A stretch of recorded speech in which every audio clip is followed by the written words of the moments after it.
அகஜானன பத்மார்க்கம் கஜானன மகர்நிசம் அநேகதந்தம் பக்தானாம் ஏகதந்தம் உபாஸ்மகே. மாலை மரச டிவி நேயர்களுக்கு அன்பான காலை வணக்கம்.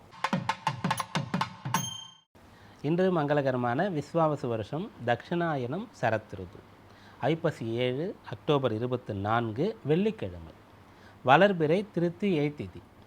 அனுஷ நட்சத்திரம். சௌபாகியம் நாம யோகம் தைத்துளை நாமகரணம். இது இன்றைய பஞ்சாங்கம். அடுத்து இன்றைக்கான விசேஷம். இன்றைக்கு வளர்பிறையில் வரக்கூடிய திருத்தியை 12 மாதங்களில் நிறைய மாதங்களில் விசேஷமான ஒரு நாளாக வரும்.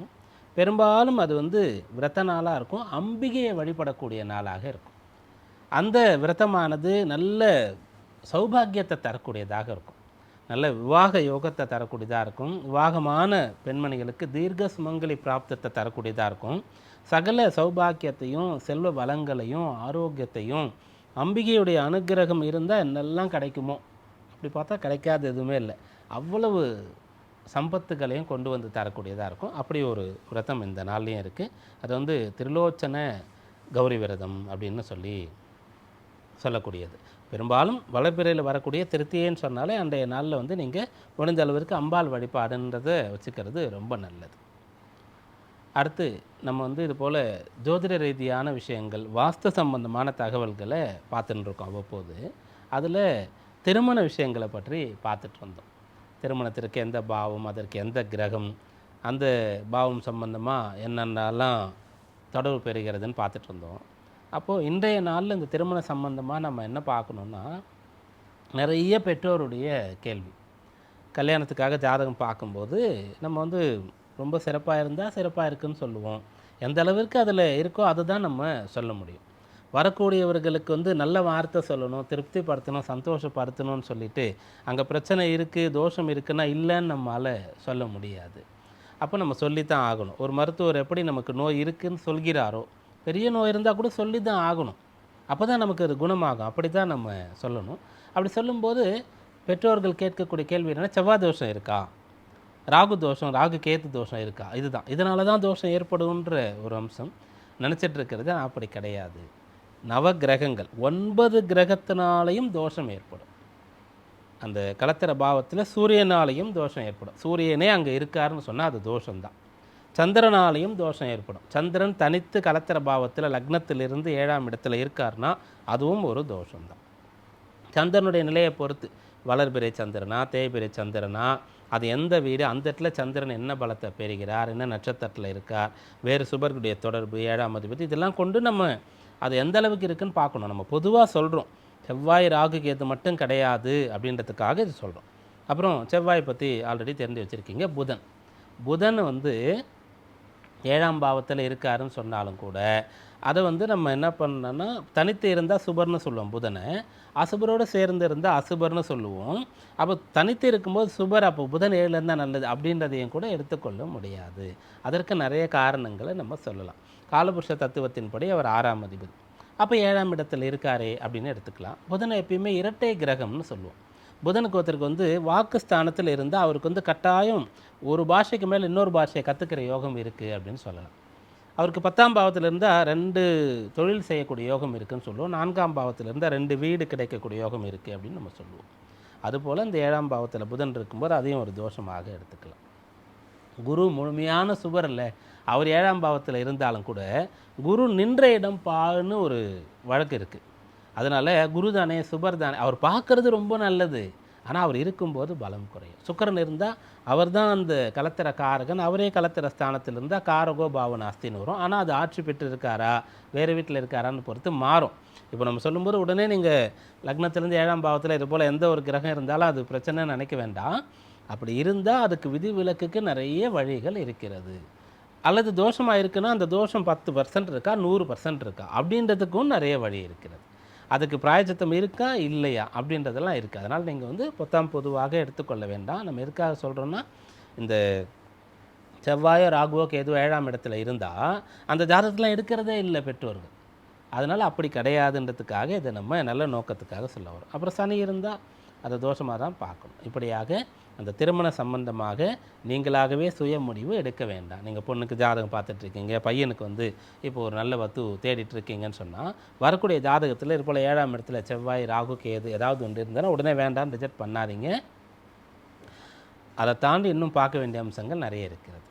அடுத்து இன்றைய நவகிரக நிலையை பார்ப்போம். கடகத்தில் குரு, சிம்மத்தில் கேது, கன்னியில் சுக்கிரன், துலாத்தில் சூரியன், செவ்வாய், புதன், விருச்சிகத்தில் சந்திரன், கும்பத்தில் ராகு, மீனத்தில் சனி.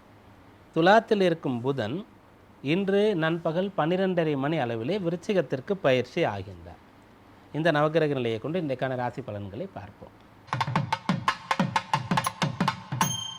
மேஷராசி என்பர்களே, 8ஆம் இடத்துல சந்திரன் இருக்கார். இது வந்து சந்திராஷ்டம தினம் அப்படின்றது உங்களுக்கு தெரியும். 8ல் இருக்கக்கூடிய சந்திரன் சனியுடைய சாரத்தை பெறுகிறார். அப்போது யாரெல்லாம் வந்து கடுமையாக உழைக்க முன் வருகிறீர்களோ, தியாக உணர்வோடு இருக்கிறீர்களோ, பிறர் மீது இரக்கம் கொள்கிறீர்களோ, உங்களுக்கெல்லாம் இந்த நாளில் சந்திராஷ்டம பாதிப்பு இருக்காது.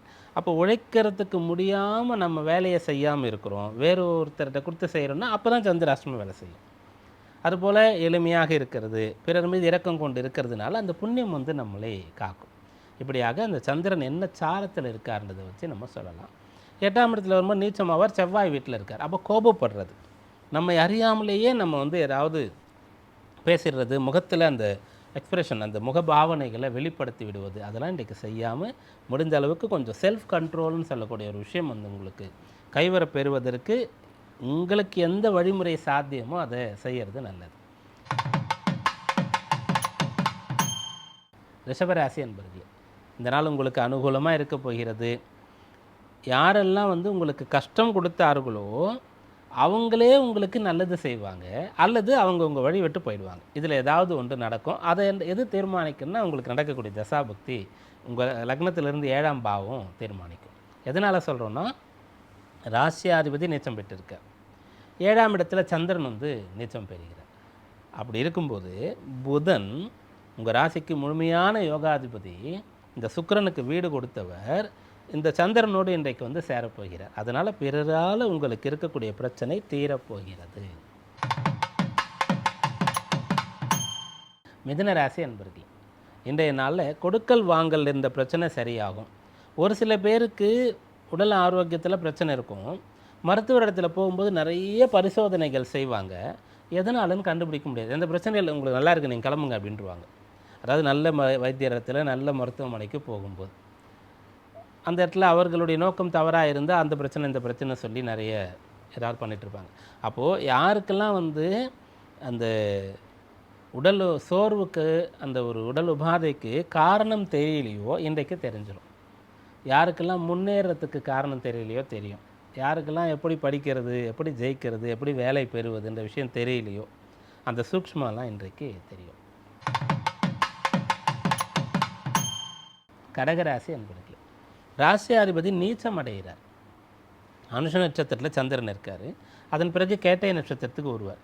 இந்த நட்சத்திரங்களில் இருக்கும்போது ராசியாதிபதி நீச்ச பலத்தை அடைவார்.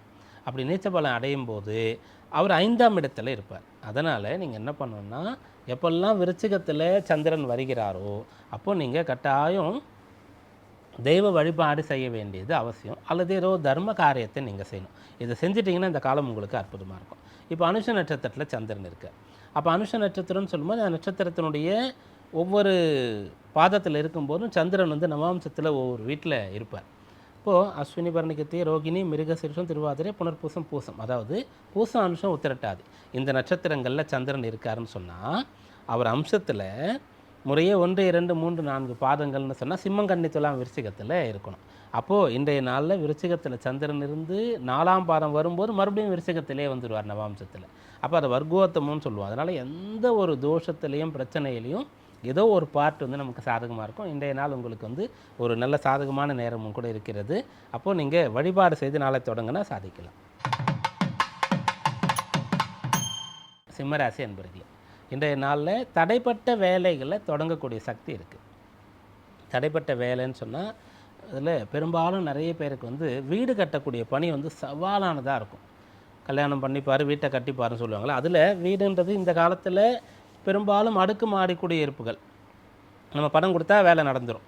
அவ்வளோதான். அப்படி இல்லது கட்டின வீட்டையே கூட நம்ம வாங்கிடலாம். கொஞ்சம் காசு வச்சுருந்தா கொஞ்சம் லோன் போட்டு வாங்கலாம். தனியாக ஒரு இடம் வாங்கி அல்லது இருக்கக்கூடிய இடத்துல ஒரு வீடு கட்டுறதுன்றது சவாலான ஒரு வேலை. அப்படிப்பட்ட வேலை வச்சுருக்கீங்கன்னா அதில் எங்கே தொய்வு இருந்தாலும் இன்றைக்கு சரியாகும். உடல் உபாதை இருந்தால் சரியாகும். ஏதாவது மனசில் ஆதங்கம், கவலை, வருத்தம் இருந்தால் சரியாகும். நல்ல நாளாக இந்த நாள் இருக்குது.